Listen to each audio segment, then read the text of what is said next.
Hey girl, welcome to another Weigh-In Wednesday video where I weigh in on my weight loss per.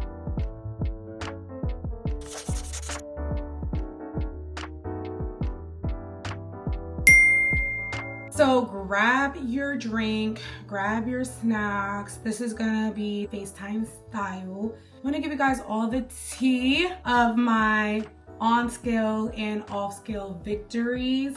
I'm so excited to share with you guys girl to girl how I'm feeling about everything because it's just so much every week. I'm doing so much better from our last Weigh-In Wednesday videos. So let's get into it. If you guys enjoy these videos, don't forget to give it a big thumbs up. Also, don't forget to hit that subscribe button, that notification bell, so that way you can see all my fire videos. I am getting ready for church tonight, so I have to do my hair. I don't have to do my makeup, but we doing a video, so why not? Let's talk about it. Let's talk about everything. So as you guys can see in the beginning of this video, I have lost 9 pounds. Now, I wouldn't get too hyped up about it, okay?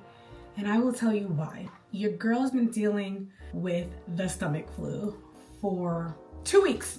It was not a short stomach flu, y'all. It was very long, very terrible. And I want to go through everything I went through during that time. I am on Ozempic. I was really concerned because some of my symptoms were very scary. I asked a couple of my friends their opinion on things because when you're on Ozempic, there could be side effects and it can be really harmful. Although I've heard horror stories like, oh my gosh, my friend was on it and this happened to them. My grandmother has been on Ozempic for like 17 years. I don't know if it's been 17 years, but she's been on it for a really long time and she hasn't had any side effects. So I'm just trusting that hopefully genetics are on my side. But I've been hearing a lot of horror stories. Everyone's like, oh, you can get pancreatitis and blah, blah, blah. And like I said, I have not had a symptom. The only thing I might have had is a little bit of constipation because it slows down your digestive system, but I have regular poos. Constipation aside, your girl still goes. Even this morning, I was having a little bit of trouble and I was like, you know what? I'm gonna let it marinate for a little bit. But as long as it's coming out, that's all that matters, really. It can be a little bit harder than usual, maybe because it sits in your gut a little bit longer than usual. I'm not 100% sure of the science on that. Anywho, I had started with going out to a friend's house for their birthday. This is when everything went downhill. I don't drink anymore because every time I drink, I feel sick the next day. It doesn't matter how little, how big I drink, it doesn't matter, I'm gonna be sick. And it's gonna feel like a hangover or I'm gonna have like really bad stomach things. I'm just gonna feel like crap the next day. And it just never works out well for me. And it's regardless of whether I mix, whether it's like fruity. It doesn't matter if it's a lot of sugar in it. It's just, I have a really bad intolerance to alcohol these days. It doesn't even matter what type of alcohol it is. So I went to a friend's house for a friend's birthday and it was really fun. I might have had a shot max of liquor. I didn't have that much. Like, let's be honest, 2 shots max, but honestly, it was very little. I kept mixing the shots. That's how you know it was very little. I would say a quarter of a shot and then the rest with mixer because I can, have a shot or 2, but I know I'm gonna be sick. I kind of prepared myself to be sick the next day. And yeah, my body did exactly what I thought. I woke up the next day with a headache. I felt like I had a hangover, maybe because I left late or maybe I didn't get enough sleep. I felt absolutely terrible. But one of the symptoms that I got was burping and my stomach was hurting. They smelled like rotten eggs. It smelled like someone crawled into my body and died. I was really embarrassed by this because I had to go to church that day. I picked up my cousin for church and I'm burping and apologizing profusely. I'm like, oh my God, I'm so sorry. I don't know what's going on with my body. And he's like, yo, is that coming out your mouth? And I'm like, yeah, I don't know what's going on. That day I went to Starbucks, I ordered a white mocha latte. So between being lactose intolerant, drinking alcohol the day before, I just assumed that I was having a really bad reaction. So Thursday night, I come home and trigger warning, I felt really sick. So I said, you know what? I'm gonna make myself barf because I'm not gonna be able to make it through the night with how much pain I had. I think I had like tacos that day and I was burping and it was not coming out down there. It was coming up here. It was really bad. So I was like, you know what? I'm gonna go home. I'm gonna let it all out. I must have ate something wrong. I'm not gonna be able to digest this. So let me just get it out of my system. So I did that. I felt better. I took Pepto-Bismol and I went about my business. Friday came along and I was good. I had a birthday party that night. I ate. I didn't have no symptoms. I didn't have any burping or anything like that. I wouldn't even say I felt bad. Like, I felt fine. I literally felt fine. And then they had like Spanish food, panini. I made macaroni and cheese, rice, all the good stuff, all right? It was a really good birthday party. Loved it. It was amazing. Had a blast. The next day I woke up and I still wasn't like, I don't remember how it went. I feel like there was another time where I was like, no, I have to release this again. I don't think it was that night though. Oh, I remember now. Getting earrings on with like slimy hands is the hardest thing ever. I feel like I need to put on gloves so I can put these earrings on. I felt really bad the next day, but I wasn't burping or anything. I just was like, I don't feel nice. I don't feel too great. My cousin was supposed to come over for dinner and I canceled on them. I was like, you know what? I don't think this is a good idea. And thank God I did that. So Saturday I took a rest day. Sunday I go to church and had a coffee. I didn't really have symptoms. I was feeling really fatigued.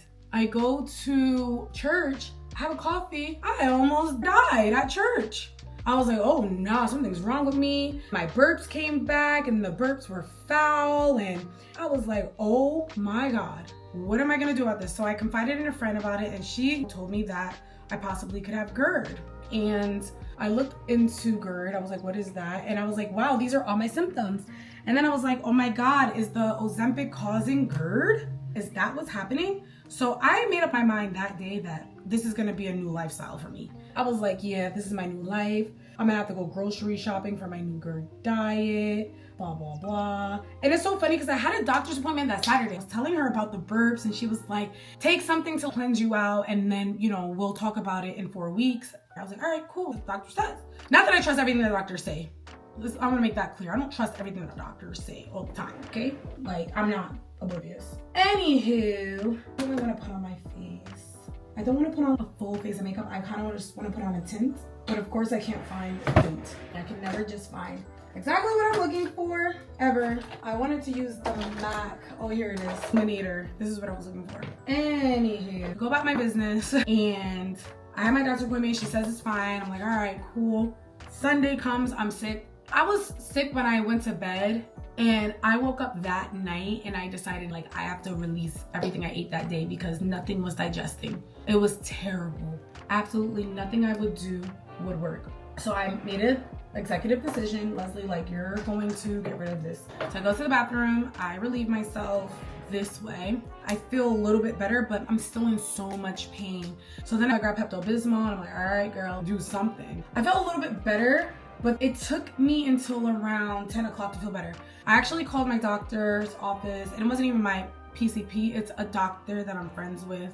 And I called her, I said, hey, I want to pay out of pocket for an appointment because I don't know if you take my insurance, but I can't wait for my PCP and I trust you. So she was like, all right, cool. We're going to do a telehealth tonight. She kind of could tell the panic in my voice. I was like, you got to tell me if I have to go to the hospital. I need to know immediately if I need to go to the hospital. She's like, calm down, don't make any moves, we'll talk. I'm like, all right, bet. But I already feel better because at least I know that there's someone I can talk to later on that day to kind of give me a heads up about what's happening in my body. So we eventually have that appointment at 7 p.m. that night, but I didn't start feeling better until 10 a.m. that morning. I called her at 10 a.m., but this is the embarrassing part. Between going to bed and relieving myself this way and that call, your girl pooped her pants. Your girl, sorry, this is so embarrassing. Your girl pooped in her bed. You know when you think you have a fart and it's not a fart? It was so bad. Anywho, it's fine. It happened. I'm not that embarrassed because I found out eventually what was wrong with me. I didn't realize that was what was wrong with me until I had that appointment that night. And it made me feel better because I was like, okay, I'm not crazy. I am crazy because, again, I'd already Instacart a whole order for my new GERD diet that doesn't exist. Like, I don't even have that. But I knew something was wrong and I was about to be like, take me off this medication now. Right now. I don't want to be on it no more. If it's going to make me feel like this, it's changing my body. I'm not going to have like a lifestyle change off of a medication. I went crazy without even knowing what was wrong. But now that I know, girl feels a lot better. I ended up resting all day Monday. I told everyone at church to sanitize everything. Everyone at church got sick. I wouldn't say it was my fault because there was other people who came to church sick. And we just didn't know. Everyone thought they just had stomach issues. I don't think people put 2 and 2 together that it's the stomach bug. So that was our fault. Like, we need to be paying a lot more attention to our bodies and knowing when our bodies have something wrong with them. Like, we need to know when things are contagious or ask and consult with the doctor sooner.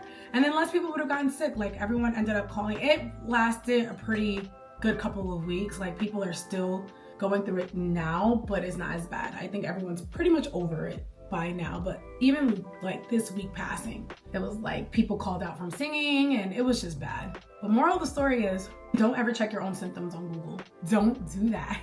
Girl, do not do that.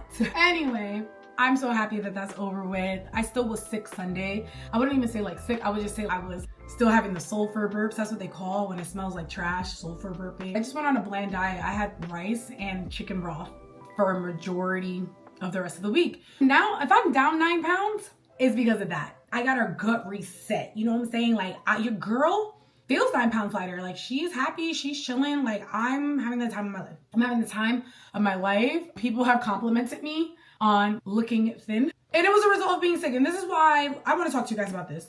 Like, it's okay to celebrate your weight loss, but I'm not about to celebrate something that had nothing to do with it. Like, I'm not about to be excited for that.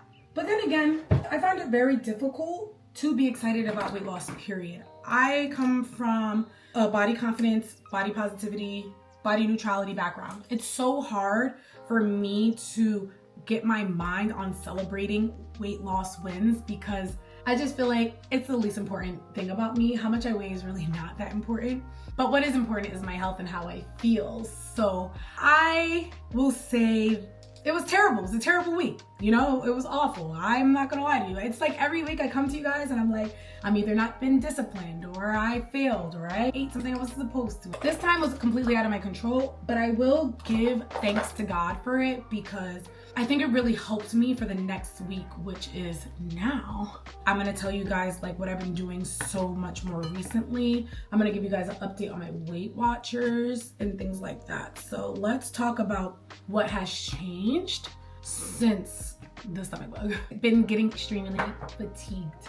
No matter what I do, after I eat, I get tired. I've been looking into it. I found a podcast about like glucose monitoring and how your glucose spikes can make you fatigue and blah, blah, blah. So I've been working very hard on paying attention to when I eat certain foods. People disagree with this. I have a couple of people who disagreed and said, no, Leslie, that's not right. I just really liked what this podcast said about this. I've been keeping my carbs at night because carbs are what I think is making me crash. There's nothing wrong with having carbs. Carbs is not a good or a bad food, but the way that the carbs make me feel after I eat them is really, really bad. So I've decided to make a couple of changes of when I have carbs. And I'm talking about, I have a turkey sandwich, I'm tired. A little bit of rice doesn't really make me tired. Rice doesn't make me tired unless I eat a lot of rice. But if I have pancakes, which I don't really eat, that's a bad example. If I have a sandwich with an egg sandwich, right? With bread, I'm tired. Anything I ate with like carbs was making me exhausted. And that's kind of what I correlated to because when I have sausage and eggs and that's it, I'm good. The more savory the breakfast, the better I feel in the morning. So I've been keeping my carbs later on at night. So that way, if my glucose does go up or whatever, if I do have a spike, it's time for bed anyway. Like we're at the end of our day. I don't have to be so worried about if I'm gonna have energy, taking a nap or anything like that. Because today is a really good example. All I had was eggs and sausage, a protein shake, and now I'm about to make like a stir-fried beef situation. But this is like prime example of I did not crash. It wasn't like 12 o'clock and I was like, I'm ready to just jump off a bridge like that. I usually be like, if I don't take a nap right now, I will die. And I'm taking you all with me. That's how I be feeling. So it felt good to like try to figure out what that was. Like last night was a really good dinner. Typically people would eat oatmeal for breakfast. I'm like, you know what? I'm gonna eat oatmeal, a protein oatmeal. I put 30 grams of protein in one oatmeal. I had that for dinner. And I woke up with so much energy. You're like, oh, don't eat carbs at night. But girl, I have so much energy for the gym when I eat carbs at night. I work out better in the gym. I'm more productive. So that's one of the changes I've made. It's just when I eat my carbs, the order of which I eat my carbs. The podcast had talked about how the order of which you eat your food can affect your glucose spikes. I don't want to open my eyes too wide because it can affect your glucose. The order of which you do your food or eat your food. So eat your veggies first, eat your carbs last, eat your meat in between, because the vegetables leave sort of like a mesh, I guess, in your intestines, making it more difficult to digest those carbs. It makes the glucose spike less because you have that mesh. I don't know how science works. I really don't. I tried to explain this to my friend and she was like, no, that's not right. And I was like, you know what? You listen to podcasts and you make your own opinion. I'm gonna try this for myself because I know glucose, like that's a diabetic thing, right? It's insulin, it's glucose, it's all that. And because diabetes run in my family, like I have to do something different. And this is my way of doing something different. For the last 2 days, it's worked very well. Something I've learned too is that your body makes its own glucose. You don't have to eat sugar. You know, like your body's gonna make sugar. It naturally does that. So it's just so much that I'm learning. If you seek, you shall find. If you're looking for information on being your better healthy version of yourself, just keep looking. It will come. People will be able to say something to you and it can completely change your life. Has my life been changed? Not quite yet. Let's chill. But that is an off-scale victory. I'm so happy that I'm able to not crash in the middle of the day. I've been to the gym multiple times in the last week. I've been so consistent in the gym. I also haven't been judging how I gym. I just been going with what I want to do. I actually recorded my morning routine this morning. One of the things I need to work on, and this might not be weight loss related, but it definitely is discipline related, is the fact that I'm all over the place. I don't have a morning routine. I have a morning improvisation. I don't know what I'm doing every day, and I need to work on making sure that I know exactly what's happening each moment, having it planned, using my time to the best of its ability. How much stuff I could have gotten done if I had a better planned out morning routine. So I'm learning little by little, you guys, and it's been an epic journey. I'm gonna show you guys my body in a second. My body. I don't believe in before and afters, but I will say that there will inevitably be a before and after, regardless of whether I post it or not. So I'm just gonna show you guys my body so you can see what it looks like. I feel really good. I'm not as strong as I used to be. I believe that Ozempic has made me weaker. I feel like I've lost a lot of muscle mass. Not to say that I haven't lost fat. I think I have lost fat. But if you lose weight, no matter how you lose the weight, you're gonna lose muscle. I've been lifting heavy. If you want a video of how I work out as a plus size woman, comment below. I'd be happy to do that. But let me give you a body check. I'm gonna get dressed in my outfit of the day so that way you can see what I'm looking like. So BRB. This is the body update. Your girl's doing good from the side. Still got that belly. From the back, still got that back fat or whatever. This is a shaper bodysuit, by the way. Like, this one will make me look a little bit more snatched, but oh my god, I love these sneakers. I just got New Balances in like the same color as the shirt, it's like pink. My god, I love them so much. So this is my body update or whatever. Yeah, I hope you guys enjoyed this video. It's a little update or whatever. If you guys would like me to share maybe some workout stuff that I do, comment that below. Sometimes it's just inspiring to see someone in a bigger body. Another thing that I want to do is really be disciplined on Weight Watchers this week. Starting tomorrow, because I already don't even remember what I ate today. I plan on putting everything that I ate in the Weight Watchers app, and hopefully I can get back on that. Even though I've been eating healthy, it's still important to track. I want to make sure that I'm doing my due diligence to know everything I'm putting in my mouth, because I realize I eat a lot more than I think. I eat a lot more than I think, and I think that we all do. All right, but I love you guys so much, and I'll see you in the next video. Peace.